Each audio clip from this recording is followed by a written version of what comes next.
Gina-imbestigahan na karon sa kapulisan ang motibo sa kamatayon sa usa ka baby kon masuso human kini giingong gilatos sa iyang kaugalingong Inahan sulod sa ilang panimalay sa Purok Adelfa, Barangay Tres de Mayo, Digos City, Davao del Sur, alas 11:45 sa buntag gahapong adlawa, June 21, 2026.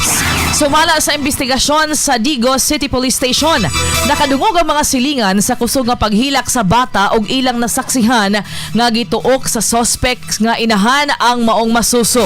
Misulay pa ang mga silingan sa pagluwas sa bata apan giingong gilamba sa inahan ang bata ngadto sa kilid sa higdaanan nga maoy hinungdan sa iyang kamatayon.